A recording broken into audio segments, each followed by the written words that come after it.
Welcome guys, GK MCQs MK channel में आपका बहुत बहुत स्वागत है। सब्सक्राइब कीजिए जीके एमसीक्यूज एमके चैनल को और पाए रोजाना मल्टीपल चॉइस क्वेश्चन जो आपके एग्जाम के लिए बहुत ही ज़्यादा हेल्पफुल है। सो गाइज, आज हम डिस्कस करने वाले हैं उष्मा यानी कि heat related multiple choice question. ठीक है, उष्मा इससे रिलेटेड बहुत सारे क्वेश्चन बनते हैं। उष्मा गति की हो गया आपका। ठीक है, सेकंड क्वेश्चन से स्टार्ट करते हैं क्योंकि फर्स्ट वाला इंपॉर्टेंट नहीं है इतना। जल प्रपात के अधस्थल पर जल का तापमान ऊपर की अपेक्षा अधिक होने का रीज़न आपको बताना है। अधस्थल पर जल की स्थितिज ऊर्जा अधिक होती है। अधस्थल पर पृष्ठ ऊष्मा उपलब्ध कराता है। गिर रहे जल की गतिज ऊर्जा ऊष्मा में बदल जाती है। गिरता हुआ जल परिवेश से ऊष्मा का शोषण कर लेता है। बताइए कौन सा ऑप्शन इसका राइट होगा। आई होप आपने सिलेक्ट कर लिया होगा। और हाँ गाइज, आपके बहुत सारे कमेंट आ रहे थे, सर मल्टीपल चॉइस क्वेश्चन हमको इंग्लिश में चाहिए। ठीक है, अब आपको कमेंट करके बताना है कि इंग्लिश वाले तो आप कितने हो, इंग्लिश की वोटिंग कितनी है, हिंदी वालों की वोटिंग कितनी है, यानी कि कौन कौन है जिसको हिंदी में चाहिए और कौन कौन है जिनको इंग्लिश में चाहिए। कमेंट करके बताना ताकि उनका काउंटिंग करके उनका भी कुछ ना कुछ सोल्यूशन निकालें हम, क्योंकि इंग्लिश वालों को प्रॉब्लम हो रही है। ठीक है, अगर हम इंग्लिश वालों की प्रॉब्लम सोल्व करेंगे तो फिर हिंदी वालों को दिक्कत हो जाएगी।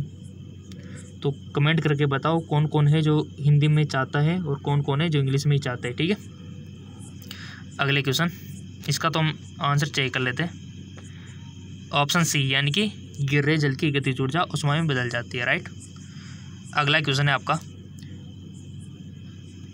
गैस तापमापी द्रव तापमापी की तुलना में ज़्यादा संवेदी होती है क्योंकि गैस की विशिष्ट ऊष्मा अधिक होती है।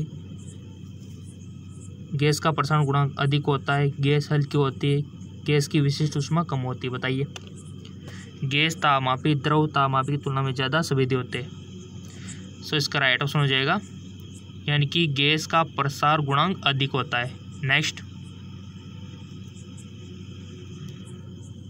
ठंडे देशों में पारा का जो स्थान है यानी कि पारे का स्थान पर एल्कोहल को तापमापी द्रव के रूप में वरीयता दी जाती है। क्यों? एल्कोहल का द्रव्यमान निम्नतर होता है। एल्कोहल ऊष्मा का बेहतर संचालक होता है। एल्कोहल पारा से अधिक सस्ता होता है। एल्कोहल का विश्व उत्पादन पारा से अधिक होता है।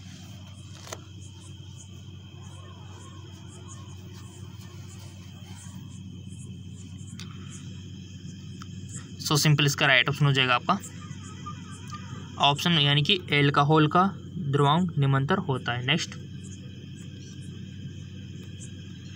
क्वेश्चन, इसमें क्वेश्चन है आपका कि शीतकाल में जब ठंड से जल जम जाता है तब मछलियां और वन्य जलीय जीव जीवित रह सकते हैं क्योंकि जल का केवल ऊपरी ही परत जमता है। नेक्स्ट है आपका, अन्य गर्म स्थानों पर चले जाते हैं। सो सिंपल इसका राइट ऑप्शन पहला वाला ही है कि जीवित रह सकते हैं क्योंकि जल का केवल ऊपरी परत ही जमता है। ठीक है ना, ऊपरी परत जमती है, पूरा नहीं जमता। ठीक है, आप सोचते होंगे कि पूरा जम जाता ना, ऊपर वाली परत ही जमती है। नेक्स्ट क्वेश्चन तो सारे इंपॉर्टेंट है गाइज। निम्नलिखित में से कौन सा ऊष्मा का सर्वोत्तम चालक है? जल, पारा, लकड़ी, चमड़ा। निम्न में से कौन ऊष्मा का सर्वोत्तम चालक है? सो गाइज, वो है आपका पारा। ठीक है, नेक्स्ट, वोल्यूमीटर मापन की एक युक्ति है। दाब, पौधे में वृद्धि, ऊष्मीय विकिरण के या फिर वायु की गति। और हाँ गाइज, आपको जिस टॉपिक पर भी चाहिए कमेंट करके बता दिया करो कि हमको इस टॉपिक पर चाहिए, इसमें थोड़ा सा डाउट है, इसमें थोड़ा हम कमज़ोर है। ठीक है, कोई भी आपकी समस्या हो उस पर हम मल्टीपल चॉइस क्वेश्चन आपके लिए अवेलेबल करवा देंगे। इसका आंसर हो जाएगा आपका ऑप्शन सी यानी कि ऊष्मीय विकिरण के। ठीक है, नेक्स्ट, विकिरण पायरोमीटर में कितना तापक्रम मापा जा सकता है? विकिरण पायरोमीटर में कितना तापक्रम मापा जा सकता है? 100 से 250, 100 डिग्री सेंटीग्रेड, 250 या फिर 500 डिग्री सेंटीग्रेड या फिर 800 डिग्री सेंटीग्रेड से ऊपर। सो इसका राइट ऑप्शन हो जाएगा आपका ऑप्शन डी यानी कि 800 डिग्री सेंटीग्रेड से ऊपर। नेक्स्ट, थर्मोकपल यानी कि ताप युग्मन द्वारा बनाया जाता है।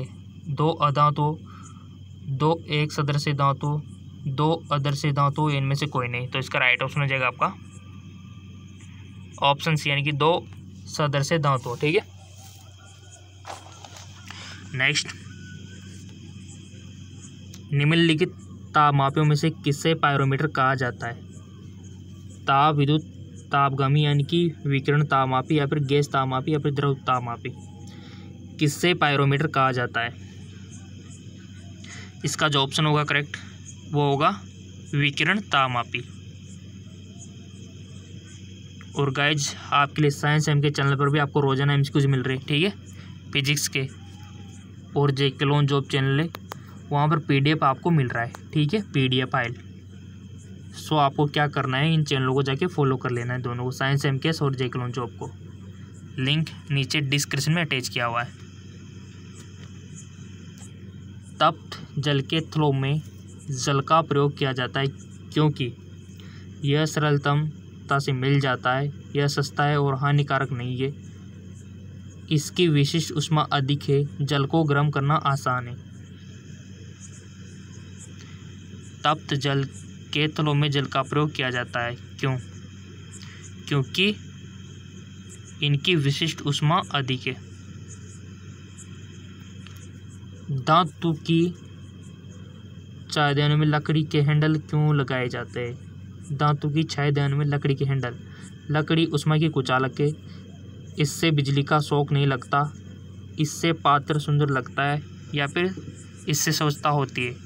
इसका जो साइंटिफिक रीज़न है गाइज वो है कि लकड़ी ऊष्मा की कुचालक होती है, इसलिए हर चीज़ के पीछे कुछ ना कुछ साइंटिफिक रीज़न अवश्य होता है। और आप तो साइंस के स्टूडेंट हो, आप खुद जानते हो। जब गर्म पानी को मोटे कांच के गिलास के ऊपर छिड़का जाता है तो वह टूट जाता है, इसका क्या कारण है? जब गर्म पानी को मोटे कांच के गिलास के ऊपर छिड़का जाता है तो वह टूट जाता है, क्यों? अचानक ही गिलास विस्तारित हो जाता है, अचानक ही गिलास संकुचित हो जाता है, जल वाष्पित हो जाता है, गिलास रासायनिक रूप से जल के साथ प्रतिकृत हो जाता है। कौन सा ऑप्शन आपको सही लग रहा है?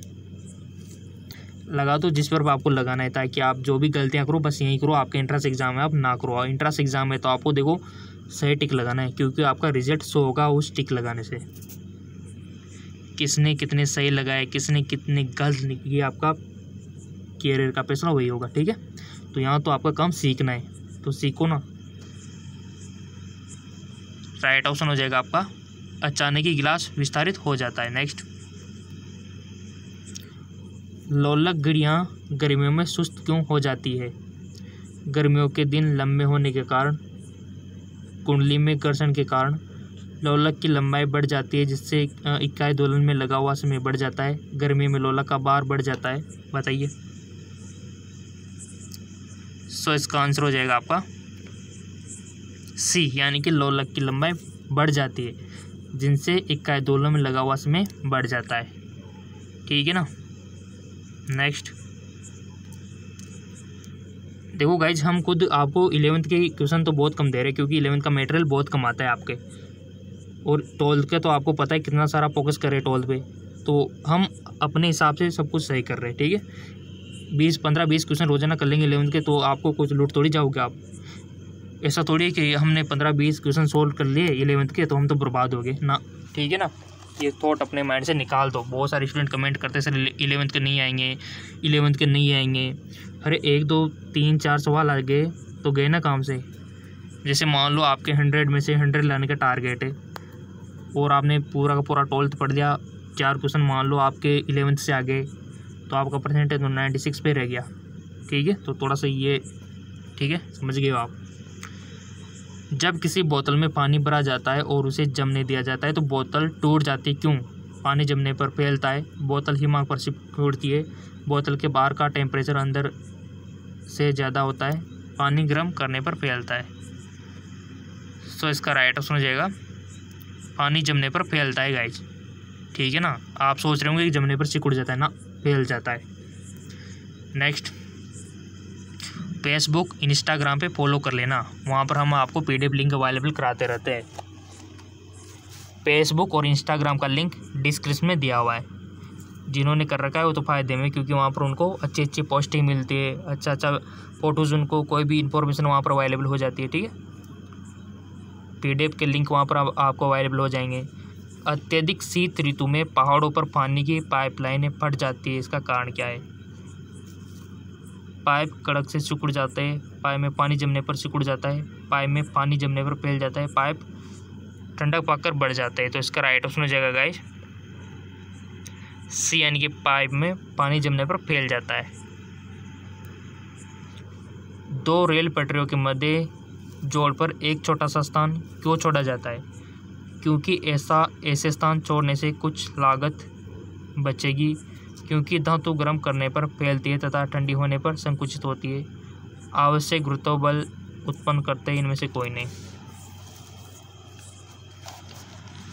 सो सिंपल, इसका राइट ऑप्शन हो जाएगा आपका क्योंकि धातु गर्म करने पर फैलती है तथा ठंडी होने पर संकुचित हो जाती है। केल्विन मान से मानव शरीर का सामान्य ताप है 280, 290 या फिर 300 या फिर 310। तो इसका राइट ऑप्शन हो जाएगा आपका डी, यानी कि 310। अगला, कौन सा तापमान सेंटीग्रेड और फ़ारेनहाइट दोनों तापक्रमों में एक समान है? कौन सा तापमान सेंटीग्रेड और फ़ारेनहाइट दोनों में समान है, बताइए। 40 डिग्री, 100 डिग्री, माइनस का 100 या फिर माइनस का 40। सो सिंपल, इसका राइट ऑप्शन हो जाएगा आपका डी, यानी कि -40 डिग्री। फेसबुक इंस्टाग्राम पे फॉलो कर लेना, लिंक नीचे दिया हुआ है, ताकि वहाँ पर आपको लिंक मिल जाए PDF का। न्यूनतम संभव ताप है, बताइए, -273 डिग्री सेंटीग्रेड या फिर 0 डिग्री सेंटीग्रेड या फिर -300 डिग्री सेंटीग्रेड या फिर 1 डिग्री सेंटीग्रेड। न्यूनतम यानी कि कम से कम, यानी कि न्यूनतम समझ गए आप, कितना हो सकता है कम से कम। सो सिंपल, वो राइट ऑप्शन है फर्स्ट, यानी कि -273, इससे कम तो हो ही नहीं सकता। ठीक है, सो 11th के क्वेश्चन थे और 12th के तो हमारे साइंस एम के चैनल पे है, और जेके लोन जॉब चैनल पर आपको PDF लिंक हम दे देंगे। ठीक है, तो जाके फॉलो कर लेना, और फेसबुक इंस्टाग्राम को तो फॉलो करना भूलना ही मत, क्योंकि वहाँ पर हम आपको अच्छी अच्छी पोस्ट और लिंक अवेलेबल कराते रहते हैं PDF के। तो जाइए, नीचे डिस्क्रिप्शन में लिंक दिया हुआ है, और क्वेश्चन इंग्लिश में चाहिए या फिर हिंदी में कमेंट करके बता देना। ओके।